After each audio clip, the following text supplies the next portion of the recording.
찾으셨나요? 골로새서 1장 15절에서 20절까지 말씀입니다. 신약성의 323페이지, 324페이지 이렇게 하고 있습니다. 찾으셨나요? 자, 우리 그러면 제가 한 구절, 여러분이 한 구절 교독하시겠습니다. 골로새서 1장 15절에서 20절 말씀입니다. 그는 보이지 아니하는 하나님의 형상이시요 모든 피조물보다 먼저 나신 이시니 만물이 그에게서 창조되되 하늘과 땅에서 보이는 것들과 보이지 않는 것들과 혹은 왕권들이나 주권들이나 통치자들이나 권세들이나 만물이 다 그로 말미암고 그를 위하여 창조되었고 또한 그가 만물보다 먼저 계시고 만물이 그 안에 함께 섰느니라. 그는 몸인 교회의 머리시라. 그가 근본이시요 죽은 자들 가운데서 먼저 나시니시니 이는 친히 만물의 으뜸이 되려 하심이요. 아멘. 아버지께서는 모든 충만으로 예수 안에 거하게 하시고 그의 십자가의 피로 화평을 이루사 만물 곧 땅에 있는 것들이나 땅에 있는 것들이 그로 말미암아 자기와 화목하게 하기를 기뻐하시니라. 아멘. 하늘에 있는 것들이죠. 예, 제가 오늘은 우리가 세상에 존재하는 목적이 무엇일까요? 라는 제목입니다. 우리가 세상에 존재하는 목적이 무엇일까요? 라는 제목으로 하나님 말씀 받겠습니다. 우리는 우리 자매 옆사람과 인사 나눌까요? 잘하셨습니다. 잘하셨습니다. 잘하셨습니다. 자, 우리 다시 한번 사랑합니다. 사랑합니다. 네. I love you. I love you so much. I love you so much. I love you. 네, 정말 사랑합니다. 네, 그래요. 우리의 존재, 여러분 무엇 때문에 이 세상에 존재하고 계세요? 질문 하나 하겠습니다. 무엇 때문에 이 세상에 존재하는 것 같으세요? 하나님께 찬양을 높이기. 하나님의 이름을 높이기, 하나님의 찬양, 영광을 위해서. 네, 다 맞죠? 또 다르게 생각하시는 분 또 있어요? 우리가 예배 처음에 또 어떤 뭐로 인해서 잠깐 제가 나눈 것도 있는데 기억나시나요? 네, 하나님의 은혜 때문에 우리가 또 살아야겠다, 존재하기도 합니다. 하나님의 은혜가 아니었으면 우리가 존재할 수 없으니까요. 네, 맞아요. 다 맞는 말이에요. 사람은 자신이 세상에 존재하는 목적을 분명하게 알 때 행복한 삶을 살 수가 있어요. 그래서 내가 하나님의 영광을 위해서 살아야 된다. 내가 주님의 은혜를 힘입어 살아야 된다. 내가 정말 하나님 찬양하기 위해서 살아야 된다. 이것만 알아도요, 사실 우리는 행복하게 살 수 있습니다. 그게 자체가 목적이고 그게 자체가 행복이기 때문이에요. 아까 집사님께서 하나님의 영광을 위해서 살면 그게 우리가 기쁨이 되잖아요. 목적을 아니까, 그죠? 하나님 찬양하는 게 위해, 하나님을 찬양하면 기쁨이 되는 걸 알기 때문에 그렇게 고백할 수 있는 거예요. 또 하나님의 은혜를 알기 때문에, 하나님의 사랑의 은혜를 알기 때문에 우리가 하나님의 사랑으로 사는 목적이 있다라고 얘기하죠. 그래요. 그런데요, 여러분, 목적이 분명하지 못하거나 잘못되었을 때는요, 굉장히 인생에서 어떤 일이 있거나 그런 부분이 있을 때 좌절에 빠지기도 하고 절망의 인생을 살 수밖에 없어요. 그래서 내가 무엇을 위해서 살아가냐, 내가 어떤 삶을 살아가냐, 이것이 굉장히 중요해요. 자, 오늘 말씀은요, 우리가 너무나 많이 들어봤을 법한 말씀이고 그 유명한 목적이 이끄는 삶의 중심적인 내용이기도 합니다. 예. 그 내용으로 오늘 또 말씀을 받을 때 또 다른 하나님의 오늘 주시는 우리 하나님의 말씀의 은혜를 또 경험하는 시간이 되길 간절히 소망합니다. 사실 믿음의 선진 시리즈를 준비하고 있었어요. 그래서 노아부터 시작할까, 아브라함부터 시작하나 막 고민하면서 말씀을 읽고 또 묵상하고 또 다른 자료들을 찾아보면서 또 다른 여러 가지 해석들과 이런 부분들을 또 책도 보고 그러면서 하는데 이거는 그냥 준비해야 될 게 아니구나라는 생각이 들었어요. 그래서 하나님, 그럼 어떻게 준비해야 될까요? 근데 그때가 몇 시였냐면 새벽이었어요. 새벽. 그래서 오늘 잠자기는 글렀다. 주여 아버지 도와주세요 하면서 고민하면서 찾고 기도하면서 하나하나씩 떠올리면서 예전에 또 준비했던 이런 내용들이 있어서 그리고 또 우리의 목적이 처음에 나눌 그 목적과 되게 비슷하고 그런 한 줄이기 때문에 오늘 이 말씀을 전하면 좋겠다라고 생각하면서 오늘 함께 나누게 되었습니다. 자, 그러면요, 여러분, 여러분 우리가 존재하는 목적에 대해서 아까 그렇게 얘기했어요. 근데 여러분, 다시 한번 묻겠습니다. 개인에게, 우리가 아니라 나 개인에게 물어보는 거예요. 여러분 한 사람 한 사람의 이름에게. 여러분, 그러면 여러분의 존재 목적 아세요 혹시?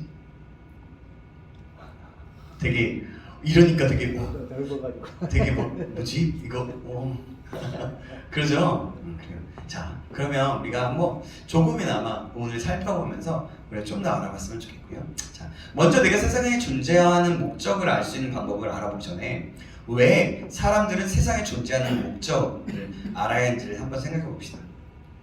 자, 아까 얘기했죠?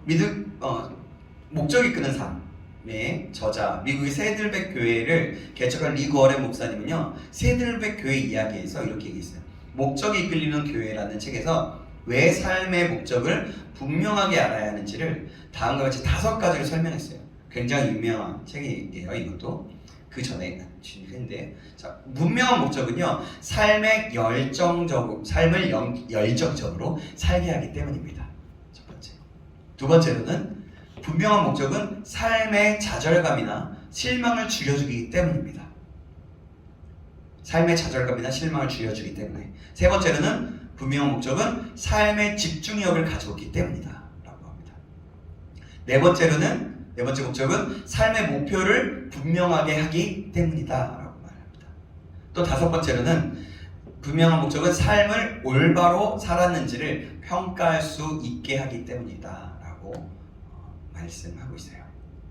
자, 그러면 왜 사람들은 사람의 존재 목적을 규명하려고 할까요?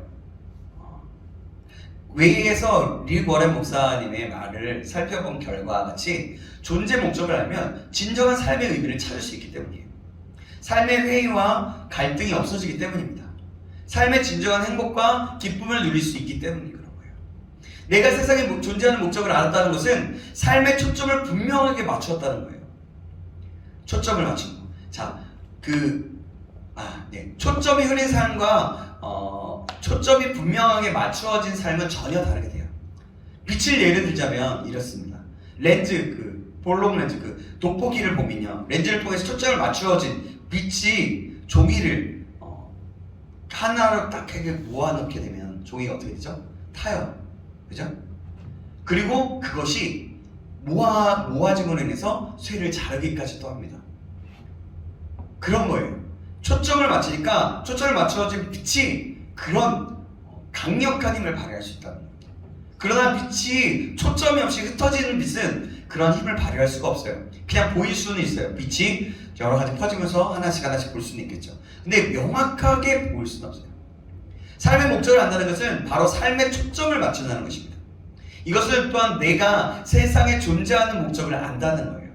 세상에서 놀라운 능력을 나타내며 산다는 것을 의미합니다. 오직 기독교만이 내가 세상에 존재하는 목적에 대해서 올바르고 정확한 답을 해결해 주고 있어요.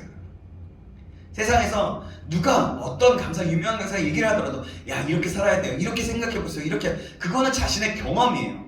자신의 성공한 경험담을 얘기하고, 그럴 때 많이 통계적으로 이렇게 잘 성공하기도 하고 잘 살 수 있더라, 행복하게 살 수 있더라고 하는 거죠. 근데 기독교만이 그 모든 것들을 제대로 규명할 수 있다는 거죠.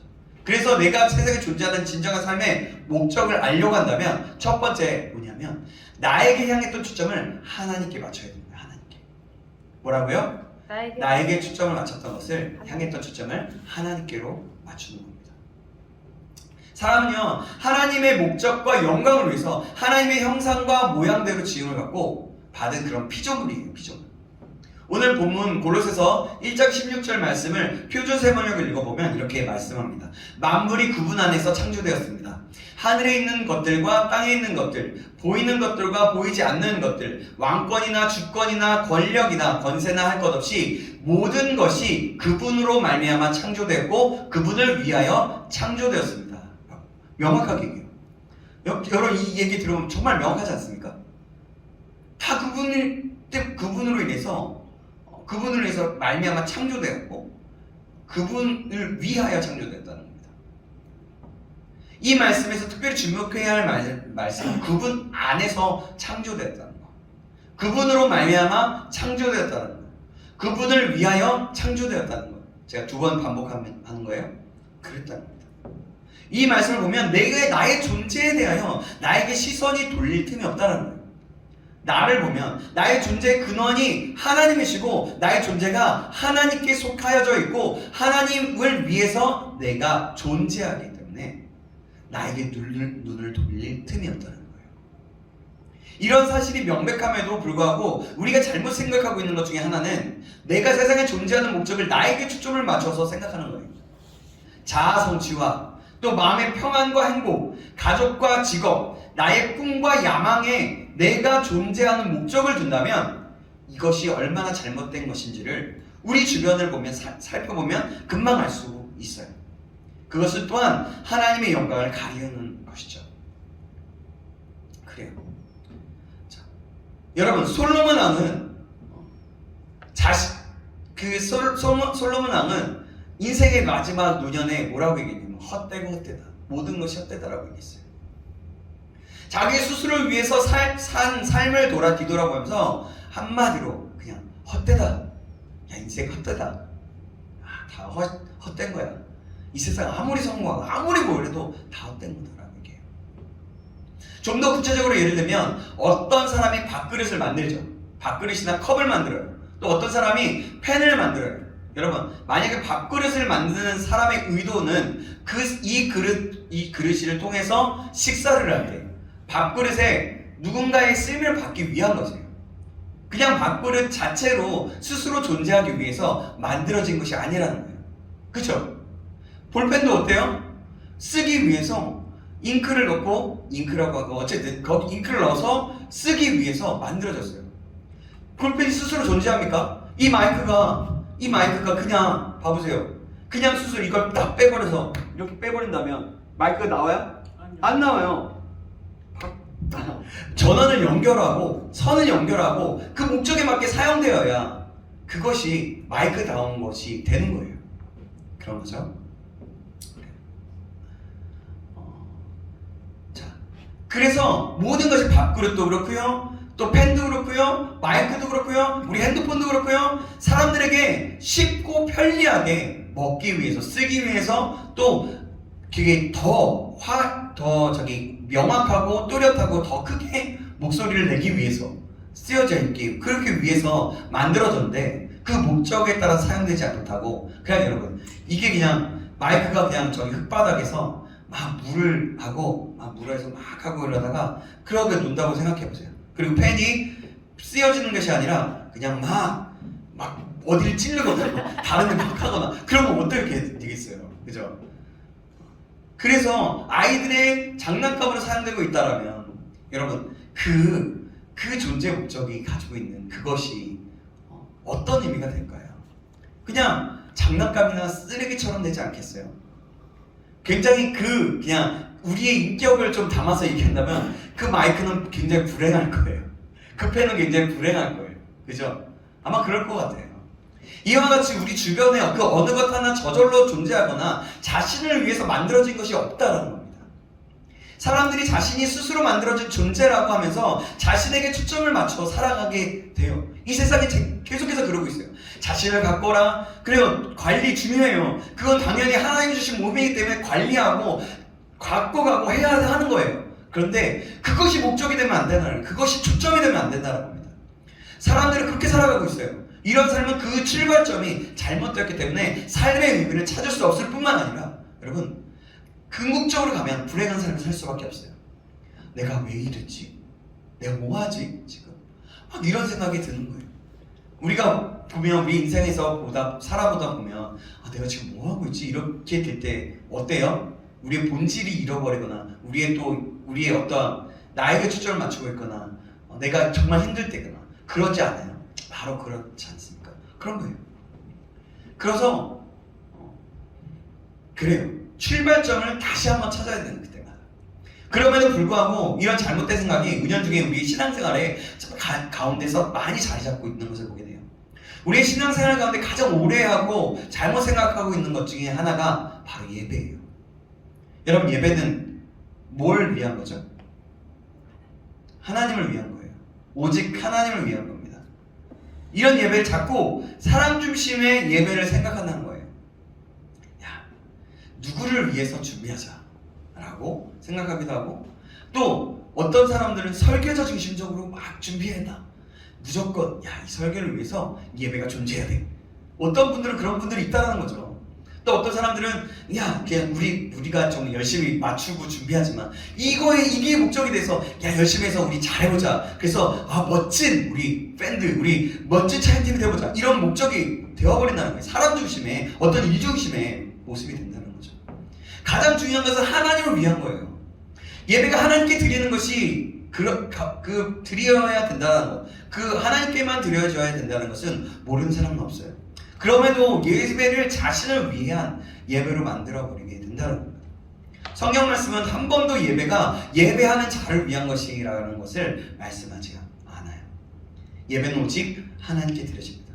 요한복음 4장 21절에서 24절에는 예수님은 예배에 대해서 이렇게 말씀하셨어요. 뭐라고 얘기하냐면, 여자여, 나의 말을 믿어라. 너희가 산 위에서도, 그때 그 상황이 뭐냐면 예수님이 찾아갔어요. 사마리아 여인 찾아가서 그냥 그 물 깃는 곳에 찾아가서 나에게 물을 달라 하면서 선생님, 당신은 유대인으로서 나에게 물을 달라고 하니까 막 질문이 왔다 갔다 하다가 막, 그래서 나중에는 예수님이 어떤 존재냐 하면서 그래요. 그러면서 예수님이 말씀하시는 거예요. 여자야, 내 말을 믿어라. 너희가, 마지막에 그 여자가, 사마리아 여인이 뭐라고 얘기하냐면, 수가상 여인이 질문을 해요. 예배는 그러면 이쪽에서 드리라고 꼭 예루살렘에서 드려야 되고 막 이렇게 얘기해요. 예배에 대해서 질문을 해요. 예수님은 제대로 안 되니까. 그래서 그때 얘기하는 거예요. 너희가 이 산 위에서도 아니고 예루살렘에서도 아닌데서 너희가 아버지께 예배를 드릴 때가 올 것이다. 너희는 너희가 알지 못하는 것을 예배하고 우리는 우리가 아는 분을 예배한다.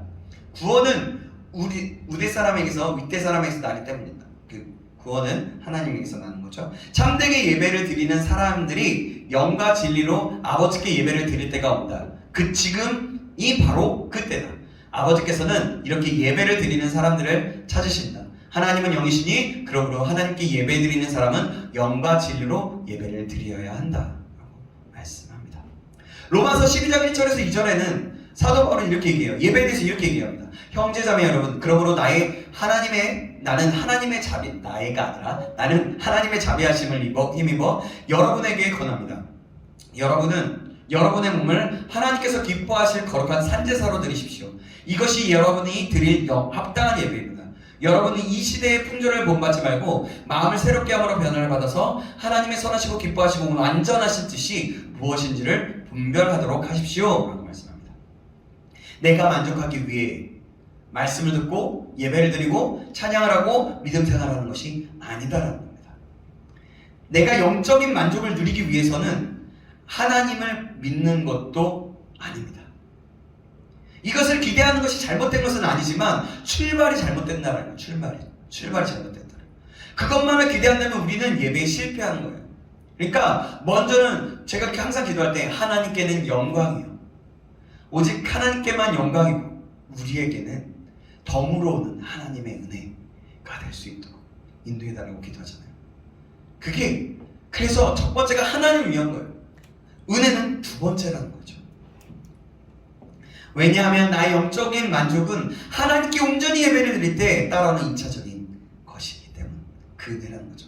더 중요한 것은 이러한 2차적인 기대가 따라오는 것이 당연한 것이지만 막말로 그러한 체험이 없다고 할지라도 오직 하나님께만 집중되어 드려지는 예배여야 한다는 겁니다.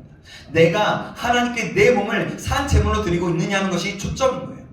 그럼에도 우리는 내가 좋아야 하고 느낌이 좋아야 하고 은혜를 받아야 하고 감정이 고조되어야 만족을 하고 은혜를 받았다고 예배를 드렸다고 생각하는 경우가 많다는 거예요.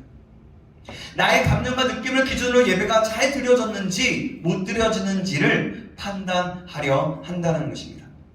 하나님께 드리는 예배인데 실상은 나 자신을 위한 예배가 되어 있다는 거죠. 사실 이런 감정이나 느낌들이 중요하지 않다는 것이 아니에요. 우리의 신앙생활에 있어서 중요한 요소 중에 하나입니다. 그러나 본질은 본질은 아니라는 말씀입니다. 우리가 하나님의 영광 가운데 들어갈 때 이러한 것들은 자연적으로 경험되어지는 것들이에요. 1차적으로는 우리가 그런 느낌이나 감정이 중요한 것이 아닙니다. 중요한 것은 내가 진정으로 하나님께 집중하고 있느냐 하는 것. 또한 그것이 나에게 은혜가 되든지 안 되든지 그것이 중요한 것이 아니다라는 거예요. 본질은 내가 하나님 앞에 나아가고 있느냐 하는 것. 영과 진리로 내 몸을 산 제물로 드리고 있느냐 하는 것. 예배 가운데 임하여 계시는 하나님을 만나고 인격적으로 만나고 있는가. 이 말씀을 통해서 나에게 하나님이 말씀하시는 그 음성으로 들려주고 있는가. 그냥 목사님의 얘기, 목사님의 이야기, 그리고 이 쓰여져 있는 그냥 말씀이니까 항상 하는 말씀 이렇게 하고 있느냐 라는 겁니다. 여러분, 중요한 것이 예배 가운데 그렇게 하나님 만나고 있는 거 그냥 이 의미는요, 예배와 경배의 대상과 초점을 하나님께 맞추고 있느냐라는 거예요. 계속 반복되죠. 초점을 나에게 맞추고 있는 한 우리는 항상 예배에 실패하고 있는 거예요. 더 문제가 되는 것은 예배에서의 초점을 나에게로 옮기는 순간 그 예배는 우상이 되어버린다는 사실입니다. 나의 영적인 만족을 위해서 하나님은 존재하는 것이 아니라 하나님의 영광을 위해서 내가 존재하는 것입니다. 왜냐하면 하나님은 나를 그렇게 하기 위해서 창조하셨기 때문입니다. 이것이 나를 창조하신 하나님의 목적이에요. 이 목적을 따라 살지 못하면 나의 삶은 여러분 진정으로 행복할 수 없고 진정한 기쁨도 즐거움도 없어요. 잠시 잠깐 느끼는 감정, 잠시 잠깐 행복, 잠시 잠깐 기쁨, 그 즐거움이 있을 수는 있겠죠. 그러나 진정한 하나님으로부터 나의 진정한 행복, 나의 진정한 기쁨, 나의 진정한 기쁨이 이 목적에 하나님의 목적에 따라가지 않는다면 없다라는 겁니다. 느낄 수 없다는 겁니다. 왜냐하면 나를 만드신 하나님의 목적에 따르는 삶이 아니기 때문입니다. 우리에게 가장 모범적인 예배의 모습은 누구일까요? 어떤 분이 어떤 예배일까요? 바로 주님의 십자가예요. 예수님의 십자가. 예수님의 십자가는 자신을 위해서는 아무것도 없었어요. 그럼에도 예수님은 하나님께 온전히 자신을 드리고 계셨어요. 우리의 예배는 바로 이렇게 드려져야 한다는 겁니다. 나에게 아무것도 유익이 없다고 할지라도 오직 하나님께 드려지는 예배가 되어야 하는 것. 이것이 바로 하나님께 초점을 맞추는 것. 예배 전에 기도를 준비하는 것, 나 자신을 온전히 드리는 것, 내가 이러이러하다라고 그래서 주님께 올려드리는 거예요. 여러분, 우리가 예배 때 중보기도 잠깐 이제 몇 주 전부터 한 달 전인가 한 달 반 정도 됐나 계속 하고 있어요. 짧은 시간이만 하고 있어요. 그렇게 하는 것이 굉장히 중요한 거예요. 만약에 그렇게 하지 않고 있다라면 먼저 미리 와서 기도를 준비하는 거죠. 하나님, 이 시간 내가 왔어요. 하나님, 예배 드리러 왔는데요. 삶의 예배가 되어지지만 내가 지금 이 시간에 또한 예배를 드립니다. 그래서 나를 받아주세요. 내가 이런 죄, 이런 모습이 있었어요. 이 모든 거 내려놓고 하나님께 집중할 수 있도록 도와주세요. 하나님 만나주세요 라고 하는 거죠. 이게 바로 예배 때 하나님께 먼저 시선을 두고 초점을 맞추기 시작하는 겁니다. 그래서 예배에 일찍 나와서 미리 기도로 준비하라고 하는 것이고, 그냥 나와서 허겁지겁 온전히 집중하기 어렵기 때문에 미리미리 준비하자는 거예요. 여러분, 우리가 조금 더 그렇게 으쌰으쌰하는 함께 했으면 좋겠어요. 이미 잘하는 사람들도 있지만 우리가 으쌰으쌰 계속해서 하나님께 온전히 집중하면서 나갔으면 좋겠습니다. 그래서 하나님께 우리의 마음을 집중하고 우리의 기도로 예배가 더욱더 풍요롭게 되기를 간절히 소망합니다. 여러분, 그러면 정말 좋을 것 같아요. 여러분, 중보기도 잠깐 하는 거랑 안 하는 거 굉장히 예배에 큰 이 예배를 인도하는 사람은 느껴요. 굉장히 많이 느껴요. 그래서 여러분들 항상 그렇게 기도하시고 하나님께 초점을 맞추기 바랍니다. 이렇게 우리의 삶을 나에게 있던 그 시선을 하나님께 맞추게 될 때 내가 세상에 존재하는 목적을 알게 된다는 겁니다. 하나씩. 그럼 내가 세상에 존재하는 목적을 알게 하려면 두 번째로 뭐냐면 오직 예수 그리스도 안에 있어야 하는 것입니다. 뭐 굉장히 많이 들어갔죠. 오직 예수 그리스도 안에 있는 거예요. 내가 세상에 존재하는 목적은 오직 예수 그리스도 안에서만 내가 누구인지 그리고 내가 무엇을 위해 사는지를 알 수가 있어요. 왜냐하면 하나님이 어떤 분이신지를 예수 그리스도를 통해서만 보여주셨기 때문입니다. 또 예수 그리스도 안에 영원한 생명이 있기 때문입니다. 다른 것에서는 진정한 생명이 없어요. 오직 예수 그리스도만이 생명이 있는 것입니다. 마치 생명이 있는 것처럼 우리에게 다른 것들이 보여지지만 그것은 우리의 눈을 속이는 것들이에요. 우리의 육체가 끝나는 날 생명이 있는 것처럼 보였던 것들은 없어져 버립니다. 사라져 버립니다. 죽는 순간 우리는 아무것도 가지고 갈 수 없어요. 봐보세요. 여러분 내가 돈을 10억, 20억, 30억 아니 100억을 모아놨다고 생각해보세요. 그 100억 어떻게 됩니까? 내가 죽을 때 그냥 없어져요. 그냥 다른 사람에게 지어지거나 내 자손에게 지어지거나 뭐 그런 도움은 될 수 있겠지만 나에게는 쓸모가 없어요. 내가 아무리 아끼는 차, 아무리 아끼는 뭔가 있다고 생각해보세요. 자매는 뭐 화장품 아니면 예쁜 뭐가 될 수 있을까요? 네, 어쨌든 그런 것들이 있다고 생각해보세요. 그러면 여러분 그것을 내가 지금 죽는다면 그것이 무슨 소용이 있겠냐는 거죠. 그래요. 결국에는 없어진다는 거예요. 근데요 그럼에도 불구하고 세상은 마치 세상에 있는 것들에 생명이 있는 것처럼 우리를 유혹하고 속이는 거예요. 그래서 우리는 세상의 메시지를 들으면 안 되는 거예요. 세상의 메시지가 참된 진리인 것처럼 우리에게 다가오기 때문에 그것을 듣지 않게 하려면 우리는 그래서 하나님 예수 안에 있고 예수님 진리된 말씀 안에 있을 때 그것을 피하고 분별하여서 그것을 받아들이거나 그것을 피하거나 그것이 아무것도 아니다라는 것을 우리는 알 수가 있다는 겁니다. 내가 세상에 존재하는 목적은 세상에 있을 때뿐만 아니라 영원히 있어야 할 것입니다. 그렇기 때문에 목적이 영원한 것이어야 한다는 거예요. 그런데 오직 예수 그리스도 안에서만 영원히 내가 세상에 존재하는 목적을 알 수 있는 거예요. 내가 세상에 존재하는 목적을 예수 그리스도 통해 분명하게 알 수 있는 이유는 부활하신 예수 그리스도를 통해 내가 부름을 받았기 때문이에요. 뭐예요? 부활하신 예수 그리스도를 통해 부름을 받았다는 거. 예수님을 통해 택함을 받았기 때문입니다. 더 중요한 것은 오직 예수 그리스도를 통해서만 하나님의 자녀가 될 수 있기 때문이에요. 즉 예수 그리스도를 통해서만이 나의 신분이 하나님 앞에서 분명해지기 때문에 하나님의 자녀가 되는 권세가 주어지기 때문에 그렇다는 거죠.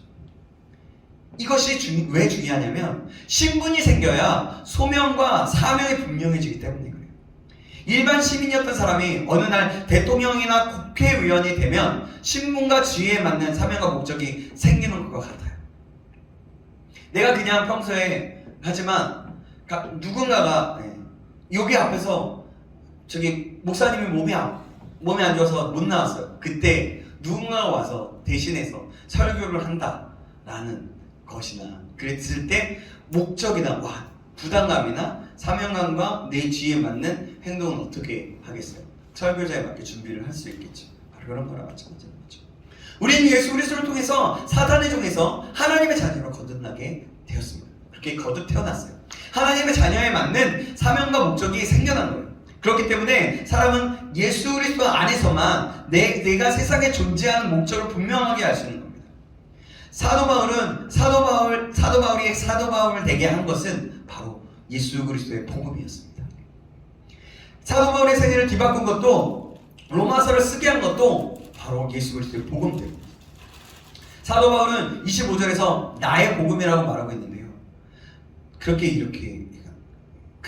말하고 있거든요. 마찬가지로 저도 마찬가지예요.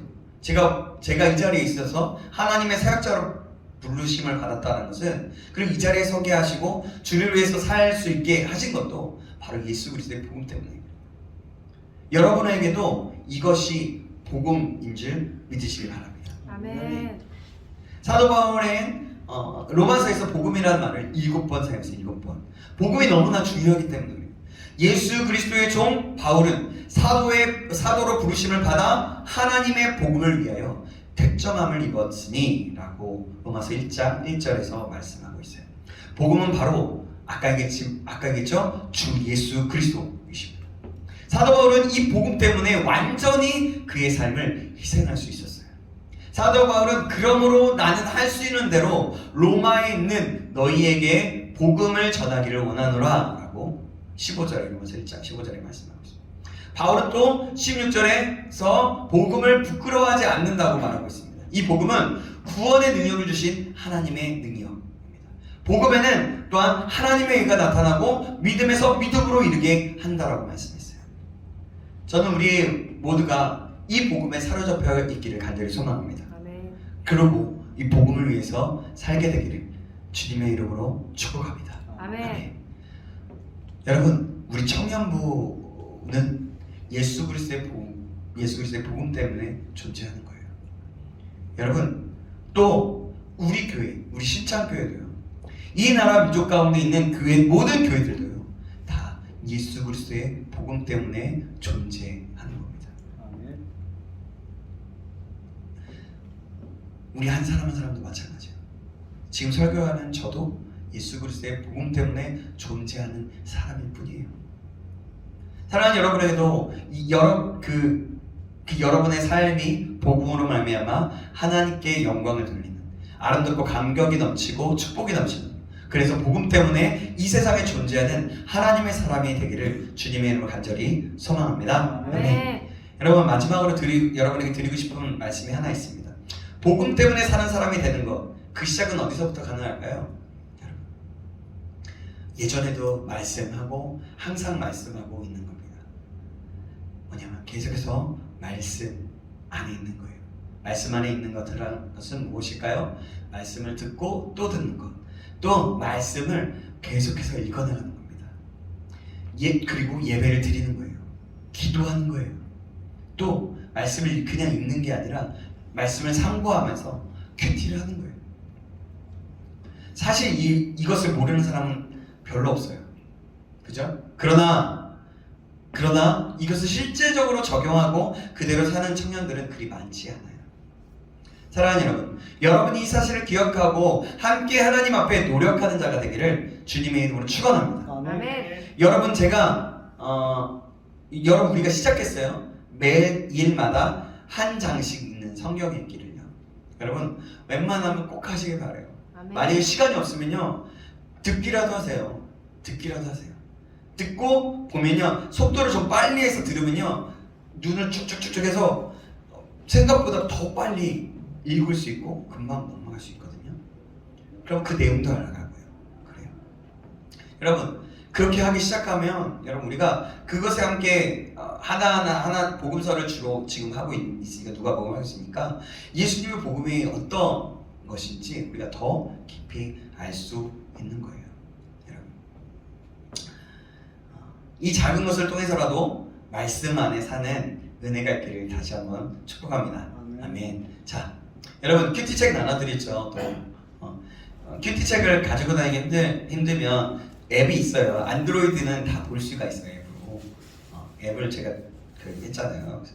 공유해드렸잖아요. 미리 만약에 공유가 되면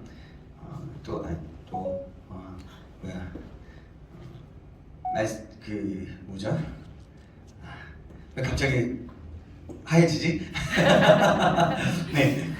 어쨌든 그 큐티 그렇게 해서라도 보면서, 아니면 여러분 유튜브에서도 한 10분 15분 만에 그 본문을 설명해주는 그런 유튜브 그 채널도 있어요. 그러니까 여러분 검색해 보면 매일 성경 말씀 묵상 이런 거 하면 다 이렇게 나오거든요. 그것도 되게 도움이 돼요. 그러면 더 많은 큰 도움이 돼요. 여러분들 개인적으로 큐티를 하고 나서 그걸 들으면 무슨 어떤 일인지 더 알 수가 있어요. 나중에 정말 기회가 되고 되면, 예전에 제 아내가 이렇게 큐티 나눔을 그냥 음성으로라도 이렇게 녹음을 하거나 해서 우리 채널에 올려서 우리 청년부들하고 함께 공유하면 어떠냐, 막 이런 얘기를 했었거든요. 근데 그게 참 쉽지는 않아요. 그래서 그 부분은 이제 우리가 더 은혜가 되고 더 이제 기회가 되고 제가 좀 더 여유가 더 있고 그러면 또 그렇게 할 수 있으면 좋을 것 같은데 또 하나님이 계속 더 은혜를 주셔야겠죠. 그렇게 하면 좋을 것 같고요. 자, 여러분, 우리 어쨌든 말씀을 읽고 큐티하는 것은요, 내 삶 가운데 하나님을 알아가는 시작입니다. 참 복음을 알아가게 되는 시작이에요. 그래서 정말 저는 큐티하는 것을 꼭 어제 못했으면 다음 날이라도 꼭 해요. 한 번 더 읽어봐요. 근데 그게요, 정말 그 읽을 때마다 달라요. 본문이 똑같아도 그렇더라고요. 그래서 하나님 은혜가 참 넘쳐난다는 것을 알게 되는 것 같습니다. 자, 그래요. 이 큐티가 바로 나에게 초점을 두었던 삶을 하나님께 초점을 줄 수 있는 것입니다. 자, 이번 주는 뭐가 있죠? 이번 주는 또 특별 새벽 기도회가 있어요. 내일부터. 여러분들 정말 힘들고 정말 그 허락이 되지 않는 것이 아니라면 여러분 꼭 함께 참여해서 기도의 사람들은 어떤 사람인지, 성경에 나오는 그 기도의 사람들의 모습을 보면서 우리가 좀 기도를 더 깊이 알아가고 배우고 또 기도하는 사람으로서 거듭나게 되는 그런 시간이 될 거예요. 말씀뿐만이 아니라 그 기도를 통해서 우리는 우리의 하나님을 알아가고 우리의 목적이 무엇인지 알게 되는 그런 시작이 될 것입니다. 여러분, 우리가 모두 다 그렇게 되기를 다시 한번 주님의 이름으로 축복합니다. 아멘. 예. 그럴 때 하나님께서 인생의 목적을 아주 크게는 알지라도 작은 것을 하나하나씩 알게 할 것이고, 그것이 쌓여서 하나님의 꿈을 꾸게 되고 창조주 하나님께 영광을 돌리며 그 영광 가운데 살 수 있는 사람이 되어지는 겁니다. 우리 모두가 이것을 기억함으로 나아갈 수 있기를 다시 한번 주님의 이름으로 축원합니다. 기도하겠습니다. 살아계신 하나님 아버지, 감사합니다. 오늘 말씀을 통하여 하나님, 우리가 세상에 존재하는 목적이 무엇인지, 내가 이 세상에 존재하는 목적이 무엇인지 하나님 다시 한번 질문해보며 말씀을 통해서 상고해 보았습니다. 우리가 이 말씀 기억함으로 하나님, 나를 위한 삶이 아닌 하나님을 위한 삶이라는 것을 깊이 알아가고, 예배이든 우리의 모든 작은 것의 삶이든 또는 하나님 우리의 직업을 갖든 무엇을 하든 하나님, 그 하나님의 영광을 위해서 먼저 첫 번째 시작이 하나님의 영광을 위한 것인 것을 알고 그 뜻대로 살아갈 수 있는 자 될 수 있도록 도와주시옵소서. 그러기 위해서 우리가 큐티하고 말씀 읽기를 힘쓰게 하시고 또한 기도할 수 있는 시간들을 더 확보하여 나아갈 수 있도록 주님 인도하여 주시옵소서. 살아계신 예수님의 이름으로 기도합니다. 아멘.